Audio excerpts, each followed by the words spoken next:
É como eles preferem trabalhar, por controle remoto. Quando localizam os bandidos, atacam-nos com aviões robô. Ficam perseguindo-os pelo deserto, como hienas de aço matando ratos. Jesus! Eles são os especialistas, os técnicos. Aprenderam coisas no Líbano, Afeganistão e Namíbia. Como lutar contra os terceiro-mundistas sem ser tocados por eles. Nem mesmo olham para eles, exceto pelos monitores dos computadores.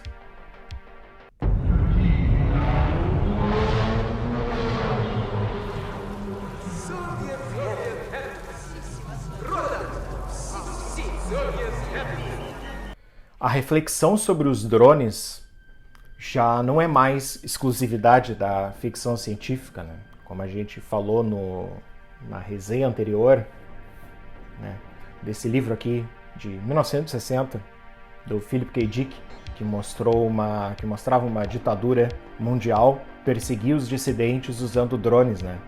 E aqui nesse pequeno trecho, que nem é sobre, que nem é a reflexão central do Piratas de Dados, né? Mas que também já adianta uma forma de como os drones seriam usados na guerra. Esse livro aqui é do metade dos anos 80.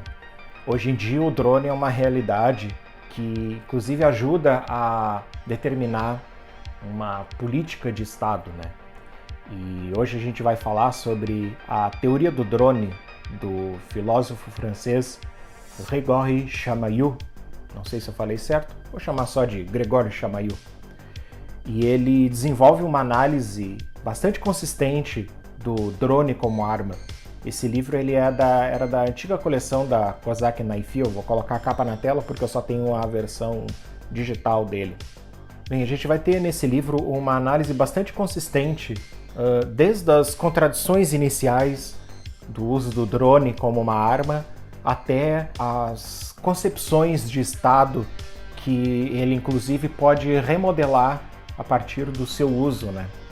O autor ele é bastante enfático na posição contrária, né, ao uso dos drones, e ele também vai tecendo o argumento dele em torno do perigo que é o drone ser utilizado como arma, né?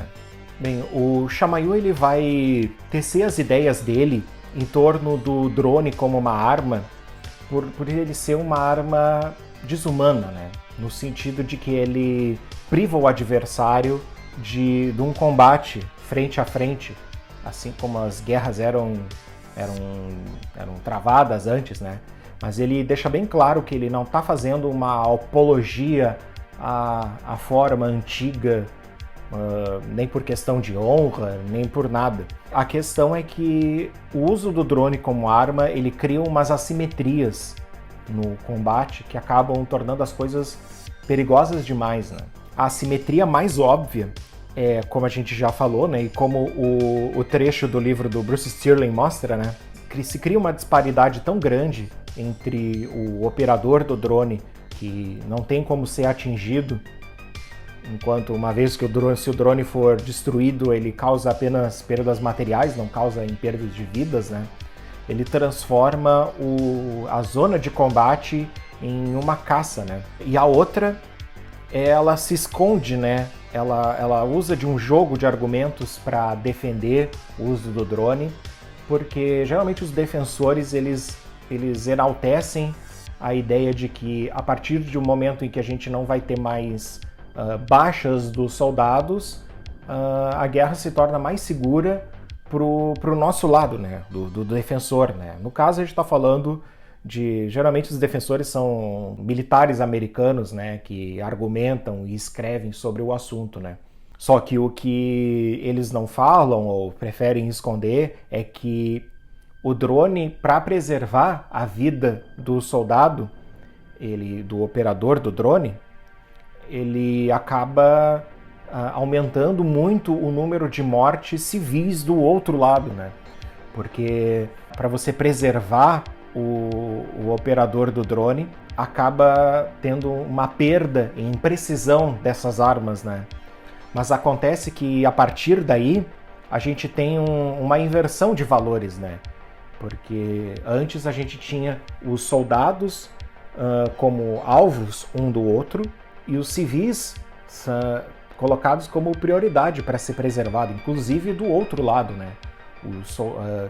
Quando se envia soldados para a guerra, você arrisca os soldados do seu lado para poder alvejar, né? Para poder eliminar o outro lado, mas apenas o lado militar, né? E sim para preservar as vidas civis. E quando se começa a fazer uma política de zero baixas, na verdade o risco acaba indo para os civis do outro lado. Nos primeiros capítulos, ele vai tecer um histórico do uso do drone, desde quando de aviões não tripulados, né? Como uso para reconhecimento, até a escalada para o uso como ele é hoje, né? Principalmente o uso como arma, né? E também ele vai abordar o impacto disso no ethos do militar, né? No espírito guerreiro, porque uma das características principais de um guerreiro é arriscar a própria vida para cumprir uma missão, para defender o seu país, seja lá qual for a missão. O uso do drone acaba impactando isso, porque antes o soldado ele tinha uma vida civil e depois ele era convocado para a guerra, treinado, adestrado e enviado para a zona de combate. O operador do drone, ele toma café de manhã, vai fazer o seu turno na frente da câmera, operando o manche, e não arrisca mais a própria vida. E depois ele vai fazer o seu almoço e depois volta à sua vida civil. Então ele tem uma troca constante entre vida militar na guerra e vida civil. Vocês devem se lembrar do primeiro filme do Rambo, né? O principal drama do filme do Rambo, vale lembrar, né, que o primeiro filme do Rambo é um filme de drama, né? É justamente o drama de um soldado que não consegue mais voltar à vida civil. Ele tem ainda a mentalidade ele ficou tanto tempo na zona de combate, né? Porque ele foi treinado em forças especiais e tudo mais, e teve traumas de guerra, e ele não conseguiu mais desligar essa chave de que ele não está mais numa zona de combate, né? E esse é o drama do filme do Rambo, né? E esse drama, ele não existe mais, ou ele existe de uma forma diferente, porque o operador do drone, sendo um militar que opera os drones em uma área de combate, como por exemplo o Afeganistão, ele tem que ligar essa chave todos os dias, né? De manhã ele acorda, toma café com a família, depois ele vai explodir alguns alvos, depois toma o almoço e depois mata mais sei lá quantos à tarde, e depois às 4 da tarde ou depois que acabar o turno dele, vai lá jantar com a família, né? Então isso dá um abalo na mentalidade do guerreiro, né? Nos últimos capítulos, né, como era de se imaginar, a gente tem um trecho um pouco mais denso, né? Porque até então a escrita do Chamayou, ela é muito gostosa de ler, apesar do assunto ser muito sério, ela flui muito bem. Acredito que vai fluir mesmo para quem não tem nenhuma familiaridade com o assunto, porque ele realmente traz o assunto do drone desde das primeiras concepções, né? Nos últimos capítulos ele vai fazer uma parte um pouco mais densa, um pouco mais teórica, em que ele busca desde a filosofia do direito do Kant, passando pelo Hegel, passando pelo Marx e também pelo Thomas Hobbes, né? Porque ele vai usar o Hobbes para refletir sobre essa teoria de um Estado influenciado pelo uso do drone, né? Ele evoca a ideia do Leviatã, né? Como um monstro composto, que seria o Estado, né? Composto de partes humanas, né? Ela é a soma de todo esse esforço humano, né? E isso se altera muito drasticamente quando a gente tem um Estado que, na verdade, ele exclui o lado humano e usa peças mecânicas para fazer isso, né? E é aí que a gente volta pro livrinho. Onde é que está o livrinho? Aqui. É aí que a gente volta para a máquina de governar, porque o que a gente tem é o que o Chamayou chama no livro dele de o Estado drone, né?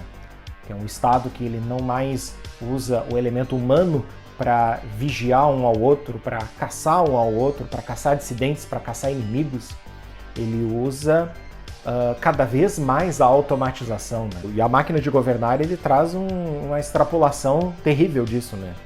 Um computador que controla outras máquinas, né? Muitas máquinas que fazem o trabalho que seria do próprio Estado, né? Então, por isso que o Chamayou chama de Estado drone, né? Bem, uma das reflexões mais bacanas que tem no livro é quando ele fala sobre... ele traz um contraponto às histórias de ficção científica, né? Que trazem o elemento humano, né? A gente tem um antropocentrismo, né? Esse elemento humano, na verdade, é o que geralmente é o foco da narrativa. Por exemplo, na máquina de governar, o Vulcan, como um computador autônomo e dominante dos seres humanos, ele é o inimigo. E assim que a vontade dos seres humanos triunfar sobre o domínio das máquinas, por assim dizer, é que a gente vai alcançar um estado de paz, né? Um estado em que as coisas vão voltar à normalidade, as coisas como deveriam ser. Isso acontece também num outro exemplo, num exemplo que o Chamayou não cita esse livro, né? Essa é uma reflexão minha, mas o exemplo do Chamayou é o Exterminador do Futuro 2, né? Em que tudo começa a dar errado quando as máquinas param de obedecer o ser humano, né? Então acontece o apocalipse, né? Acontece a dominação das máquinas sobre os homens, né? Então, dessa forma, o que a gente tem sempre nas histórias são as máquinas, as coisas começam a dar errado quando as máquinas param de obedecer à vontade humana. Bem, o Chamayou ele vai contestar essa dicotomia. Eu vou fazer uma citação dele para vocês. Essa é uma formulação insuficiente do problema. O desafio real é o da automatização material e política desse bando de homens armados, que é, antes de tudo, o aparelho do Estado, ou seja, ao contrário do que sugerem os roteiros de ficção científica, o perigo não é que os robôs comecem a desobedecer. É justo o inverso, que nunca desobedeçam. Isso acontece porque a ponta de lança, né, a ponta de qualquer aparelho estatal, ela está sempre no elemento humano. E o elemento humano, seja ele soldado, funcionário público, ele sempre pode desobedecer. Isso costuma ser tratado como um problema, mas na verdade, quando um soldado ele decide que não vai metralhar uma vila cheia de pessoas, é o caminho mais humano, porque uma máquina ela nunca ia desobedecer essa ordem. É esse o perigo que o Chamayou enxerga na automatização extrema, né? Porque se retira esse elemento em que a gente pode decidir não fazer aquilo. E as decisões que a gente toma quando desobedecem, elas são essencialmente políticas, né? Porque a política, ela também se faz com a discordância, né? Ela se faz principalmente com a discordância, não só com a concordância em tudo.